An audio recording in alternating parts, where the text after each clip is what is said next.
And I was remembering this morning a time in my life when something really that was hurtful to me had taken place. And it involved a major disappointment and something that wasn't going to be fixed real easily. And I won't get into all the details, but it was just really, really painful. And sometimes when you're hurting that bad, you don't want to do anything.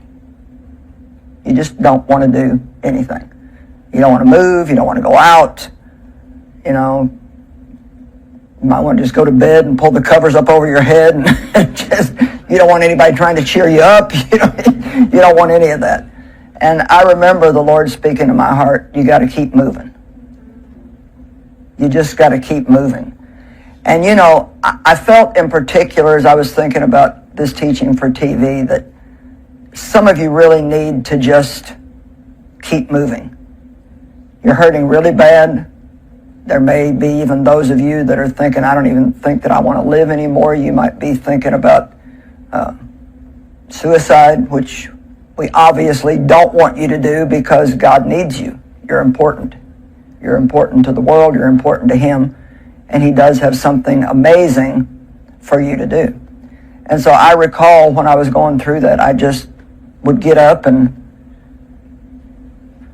walk slowly through the house. Then I'd eventually put my clothes on, and then I would come to the office, and it did help, because one of the worst things that you can do when you're going through something hard is just to sit and think about what a hard time you're having. If you get out and do something else, it can be really helpful. And so maybe you've just been saying, God, I don't know what to do, and maybe His answer to you today is just keep moving. Maybe you need to just put something on and go outside and just take a walk down the street. Just keep moving, but don't ever give up. It's amazing how many people in the world have done phenomenal things after having failed numerous times in their life. And so failure doesn't have to be the end. Making mistakes doesn't have to be the end. Everything that we don't do right, at least we learn not to do that again. And Henry Ford, for example, who invented the automobile, went broke 5 times before he had a success. The great dancer and movie star Fred Astaire took a screen test at MGM, and a studio memo reported that he was slightly bald, could not act, and could only dance a very little bit. I just think it's good for us to know that everybody who's had a success wasn't somebody who just immediately had a success. I could probably venture to say that everybody who's had a success has had something that they have to overcome. And so often we make the mistake of looking at somebody and thinking, well, they were just born that way, or, well, it'd be nice if you were born with a silver spoon in your mouth or whatever. But I think most people, if they're going to be successful, they have to press through some things. A newspaper fired Walt Disney because they said he lacked ideas. And he went bankrupt,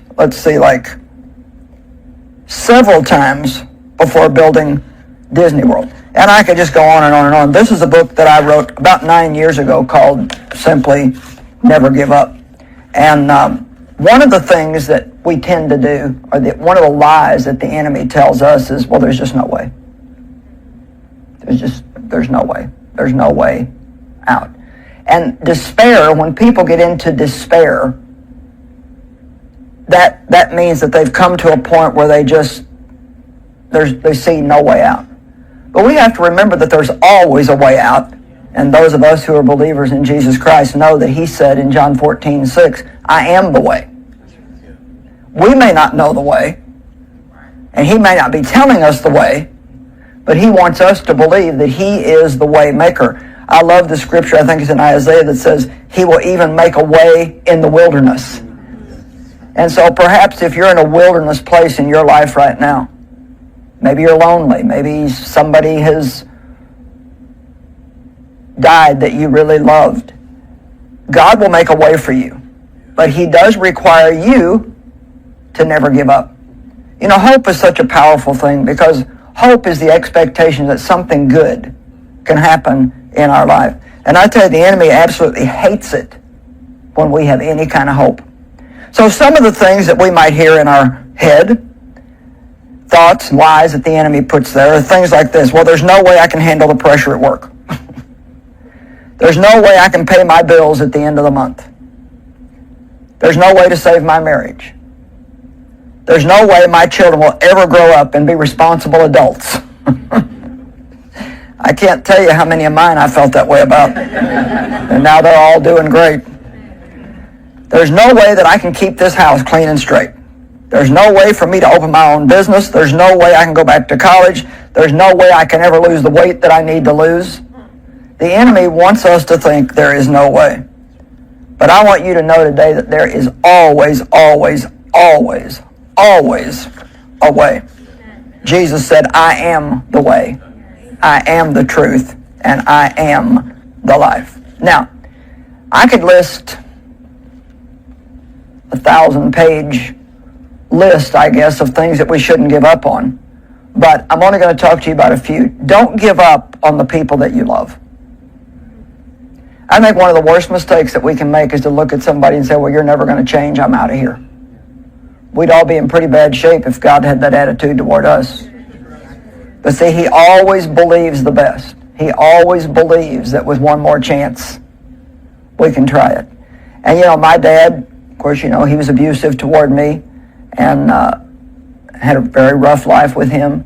And yet, because the Spirit of God was in me, when I found relationship with God, I continued to pray for his salvation. Now, I didn't do that every day of my life.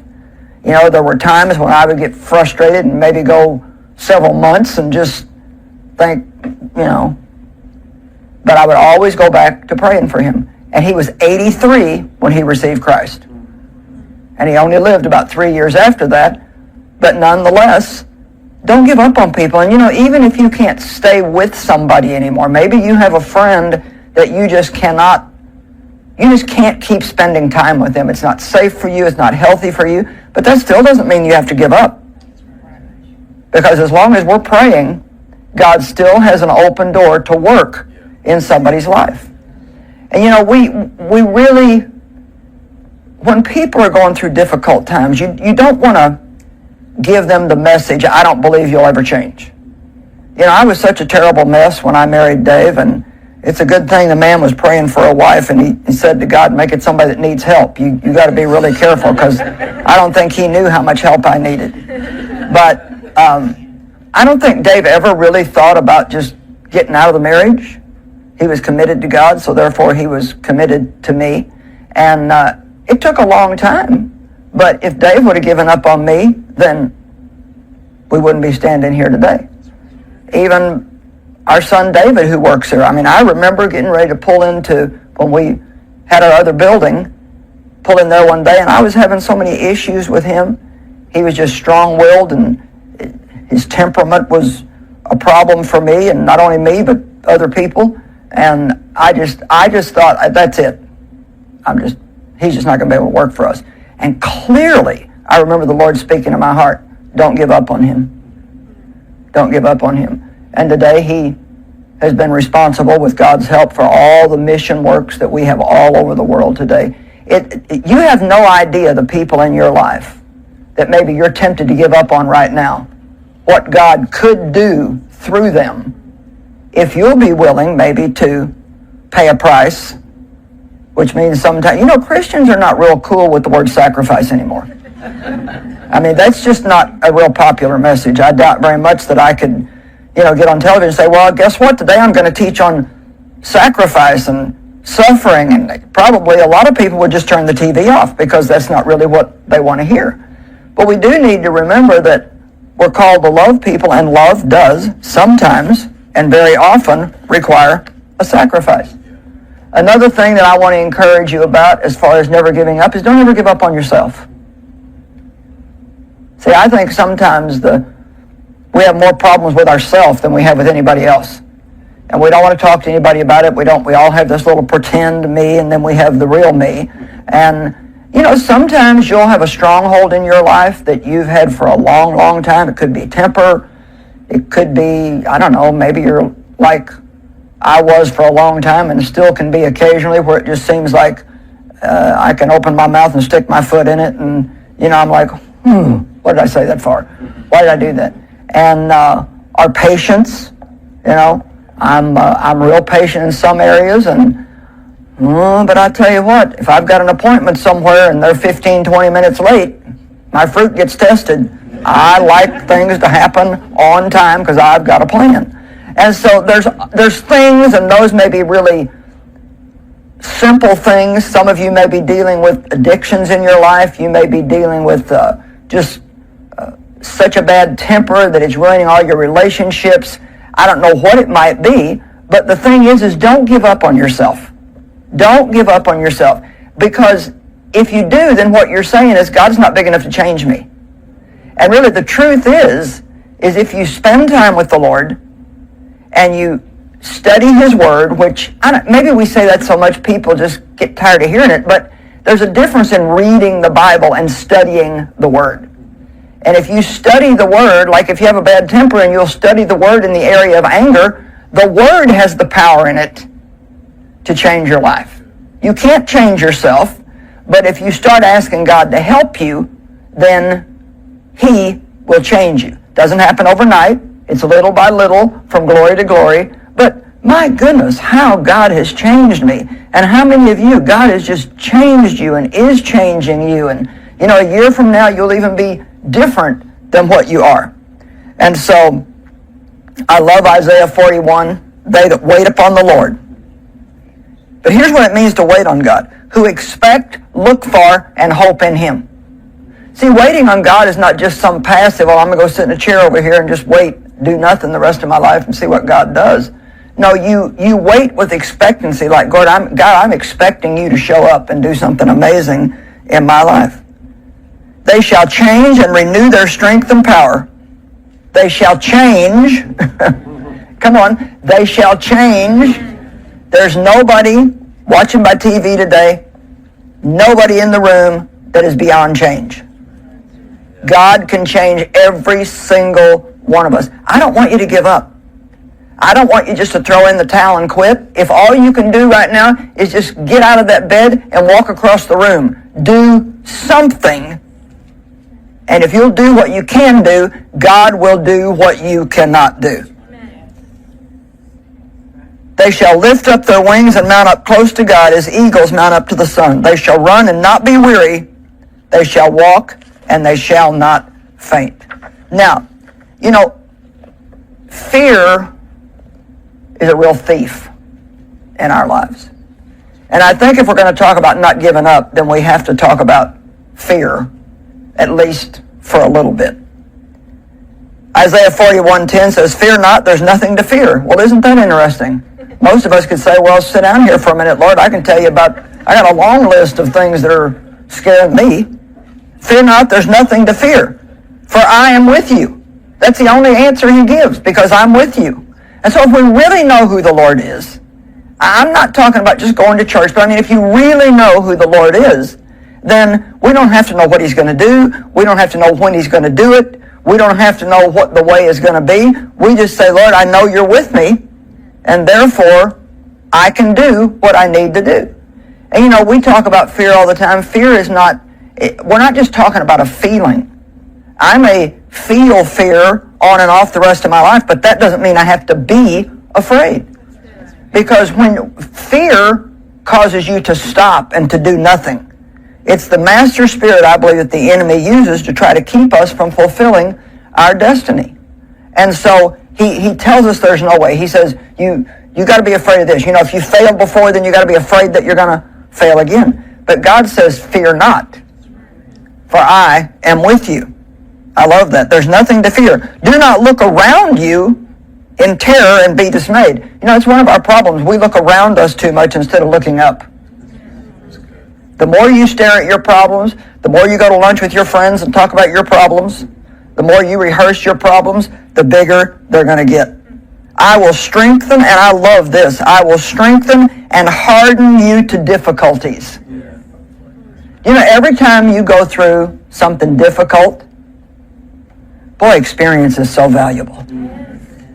Every time you go through something difficult, it makes you a little bit stronger. Just a little bit stronger. I will help you. I will hold you up and retain you with my victorious right hand of rightness and justice. Now, you know, there's a lot of things that we can talk about concerning fear, and so I'm just going to see how far we get down this list. 7 fears you need to confront in your life. Number 1, the fear of what people think. Wow. We just worry too much about they, whoever they are. I got to thinking about one day, and I thought, who are they anyway? They seem to run all of our lives. They tell us what we can wear and how we can have our hair and, you know, what we need to look like and how we need to act. We don't even know who they are. We care way too much about what people think. And, you know, everybody wants to be liked. Everybody wants to be accepted. I'm not saying that we should just go around and have an attitude, well, I don't care what you think. This is what I'm going to do.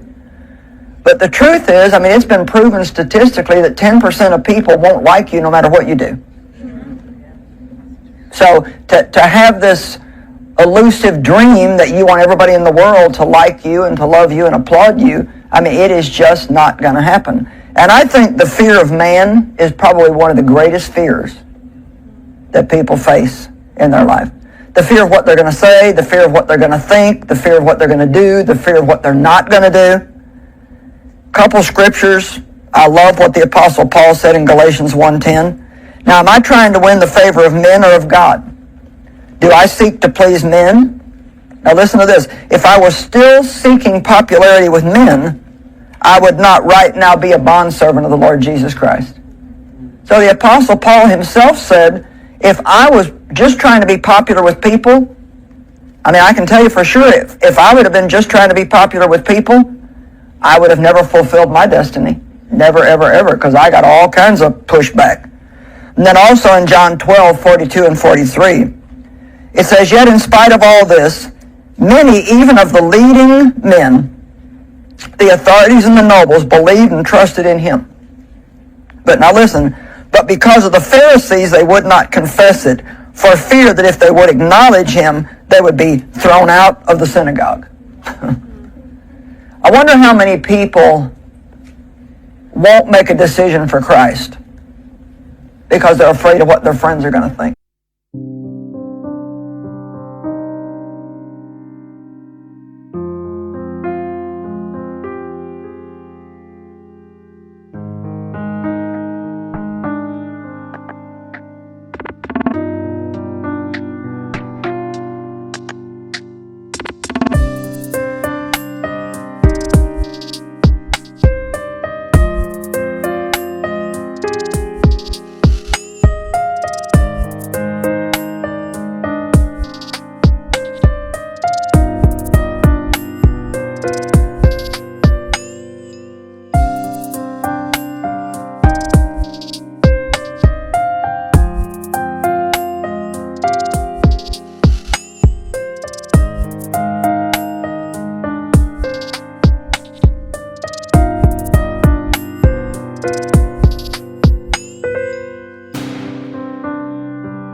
They're afraid of being put out of the group. Or maybe even how many people, you want a deeper relationship with God.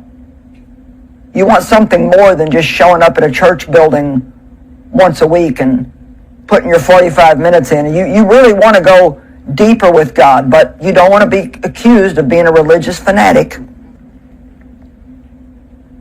You know, anytime that you decide to go forward, you can be assured that the enemy is going to send somebody that's going to say, I disapprove. I don't like what you're doing. And the message may even get stronger. And if you keep doing this, then I'm not going to be your friend anymore. I mean, I've told the story. You know, when I started teaching the Word,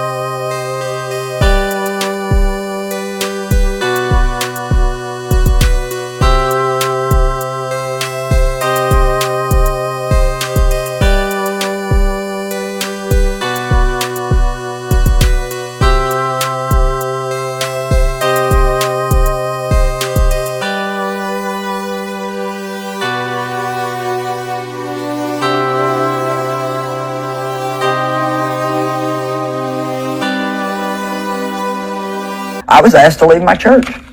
I mean, that didn't make any sense to me. I thought, well, what sense does that make? I'm just trying to do what I believe that God wants me to do. The fear of criticism, along the same lines. I think this is a big fear in people's lives, the fear of not pleasing God. And like in my life, that was huge for me because I could never please my father. No matter what I did, I could never please him, and I never knew when I was going to get in trouble for what. And he really definitely was not into people enjoying their life or having any fun.